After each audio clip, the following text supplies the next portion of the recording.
Everybody feeling good out here? Oh man, this is a moist microphone. Moist. A lot of jovialness coming through here. Oh my God, what a good looking crowd. Holy smokes. I'm going to tell you guys up top, I've been married for 20 years, okay? I see a lot of disappointment in the women's eyes. But I just want to start on that playing field. I'm very faithful, all right? Man, let's back it off. I'll tell my wife about you. Oh, man, no, I like making the world a little bit better by giving people compliments. You guys think that's a good thing? I love it, man. I love throwing compliments out. It's hard, though, as a married man to compliment a woman, you know? Sometimes I'll say, hey, great blouse, ma'am. She'll be like, hey, you want to meet me back behind the vines and I'll suck you off? I'm like, hey, knock it off. I'm married. I'm just trying to make you feel good.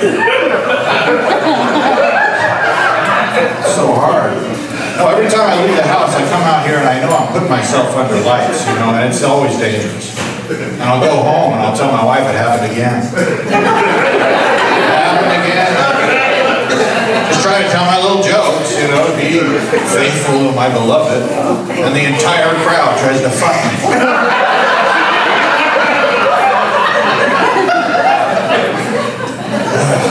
So back it off, all right?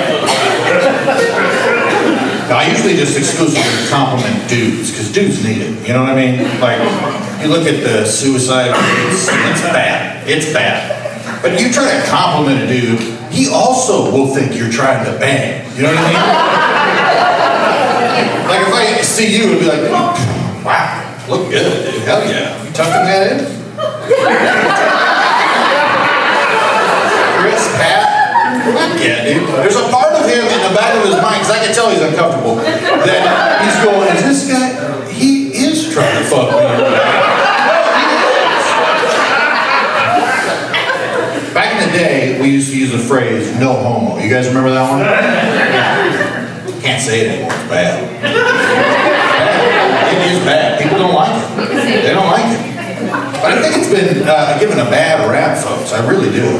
I decided not to say it, but I'm going to miss saying no homo. I'm going to miss it.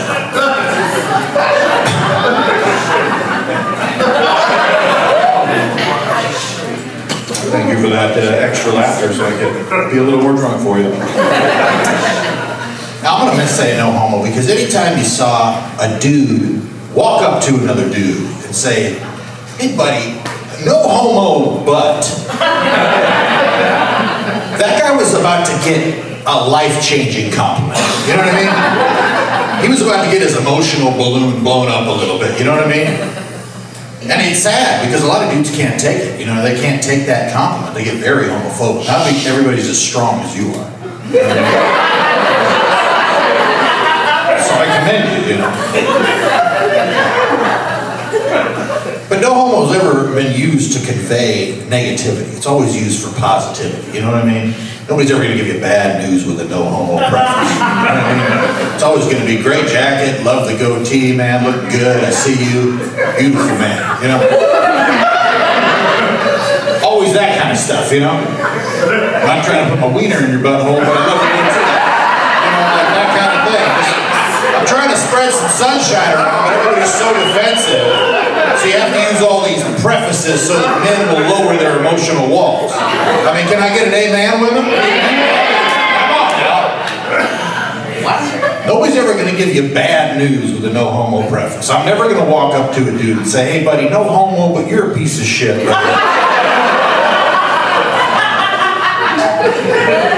Your boss is never going to sit you back in the back office and sit you down and go, hey, you know, we've been looking at your performance reports lately. No homo, but we're going to have to let you go.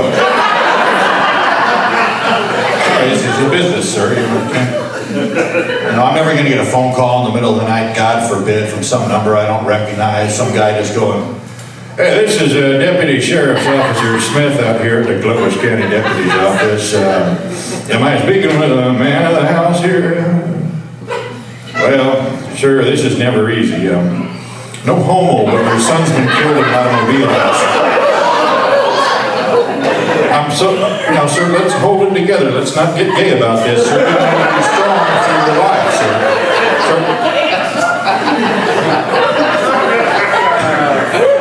God forbid. So I had to kind of figure out how to circumvent this whole quandary of not saying no homo and still trying to compliment dudes. You know what I mean? I think that's a positive force in the universe. And I had a good friend, very masculine. Look, literally similar minds. I mean, I don't know how many chainsaws you have, sir. But, I mean, you got a kind of a tough, a little bit. I could feel you over the 7 or 8. You got kind of a 7 or 8 chainsaw line. I'm getting my 12 from over here. I have the shadows, but I don't know. I can only see an outline of my same hairline back there. Apartment on the left, sir. So my buddy, he's a masculine dude. I've never seen him cry, never seen him express emotion. He's just the kind of guy who helps you move. He's always there for you. He's a good friend. And he calls me up. He goes, buddy, would you mind coming over? My wife just left me and she's not coming back. And I'm kind of flipping out. And I'm like, dude, I'm there. So we're men, right? We go to the place. I bring booze. I bring a 12-pack of booze. We start drinking. We're drinking. We're getting hammered. We're being fucking men. We're not talking about our emotions. No, sir. But we are in the vicinity of each other, which is valuable.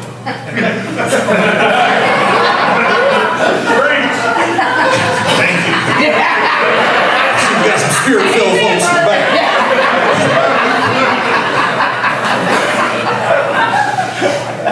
So I decide I'm gonna enter the waters of emotionality with this man because it's a worthy endeavor.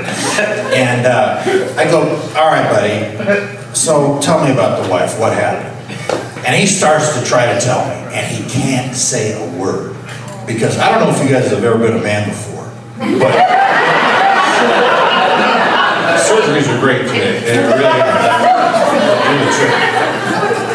But when you try to express something that's true and emotional, where you're really hurting, everything inside of your brain tells you, "Wait, you little bitch."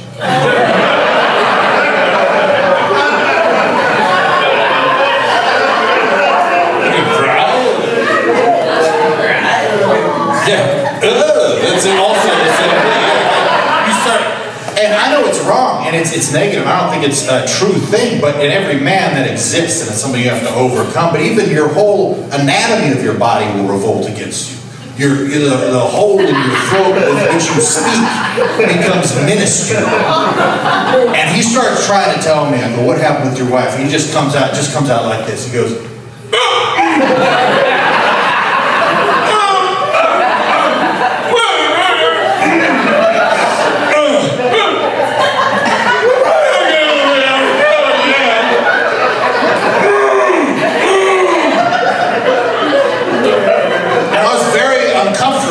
in that moment. And I felt like this was a great moment where I could pump up my fellow man and make him feel good. And folks, I didn't want to give the no homo preface. I did not want to do it. It felt disingenuous in the moment. I think he was pretty sure I wasn't trying to have sex with him at the moment. We were being emotionally vulnerable with each other. I want to pump him up, and he was in that moment, he couldn't even look me in the eye. He was talking about real shit. He couldn't even look me in the eye. You guys have seen that when a man is trying to be real.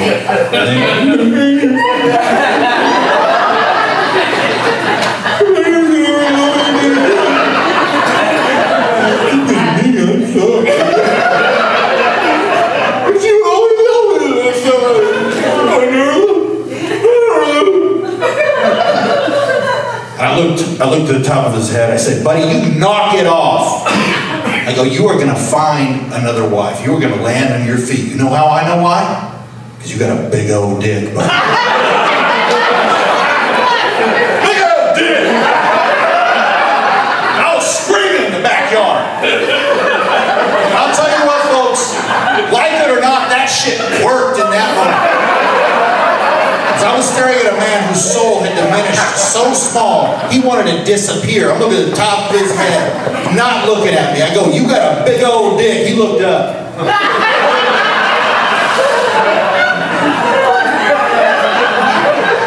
coach finally called him into the big game. He started wiping the snot and the tears away. He goes, man, I really appreciate you saying that.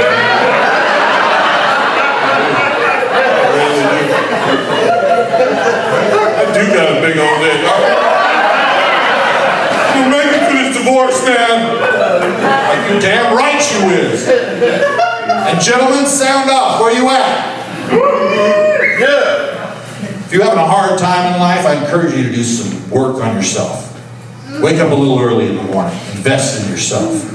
Look yourself dead in the eye in a full-length mirror.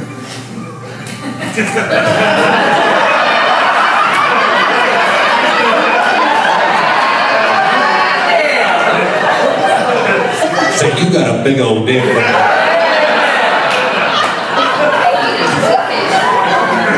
I think you'll do a little bit better that day, you know?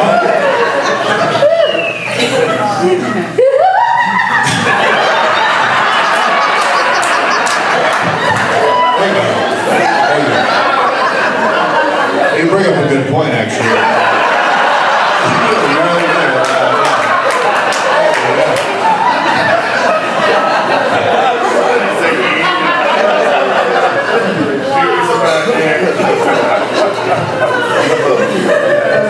Now, ladies, I'm not really sure what to tell you. I'm sorry. Maybe talk about the symmetry of your boobs or something. You know? Same exact size. It's just as much of a fallacy of a big dick, you know. I always try to tell gentlemen, because a lot of guys, you know, a lot of you guys are cheering, but I look around the audience, there's a couple of you guys, I can see the sadness in your eyes. You know?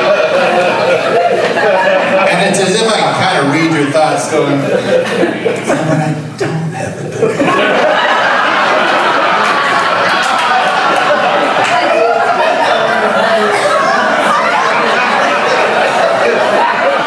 They're trying to enjoy the show. And I get the metaphor. It's a good joke writer. He is.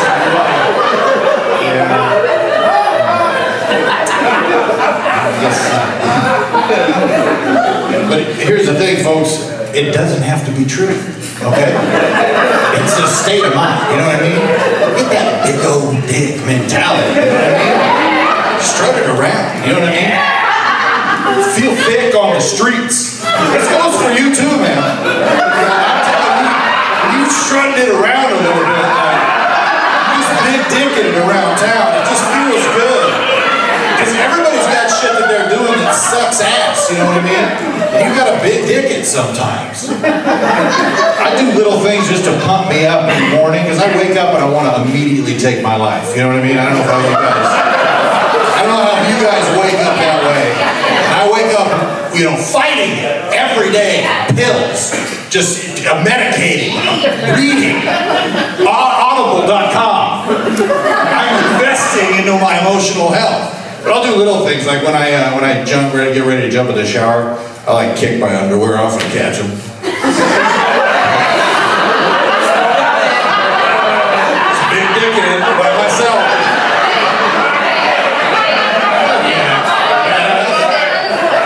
It'll be all right.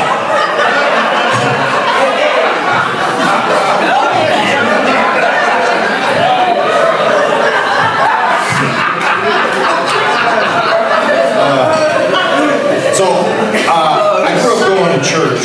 I don't know if you guys can tell by the way that I talk. I have a southern accent, but I was born in Fresno. That's how religious I grew up.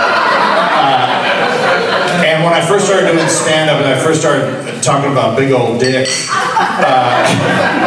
a lot of people from church would come to my shows and they'd be like, oh, this is not the guy that plays drums in a worship band. This is very different. But I had somebody come to a show, and I put a general message on Facebook that tells you how long ago it was. And I put, thanks everybody for coming out, had a great show, and getting the lights, all that stuff.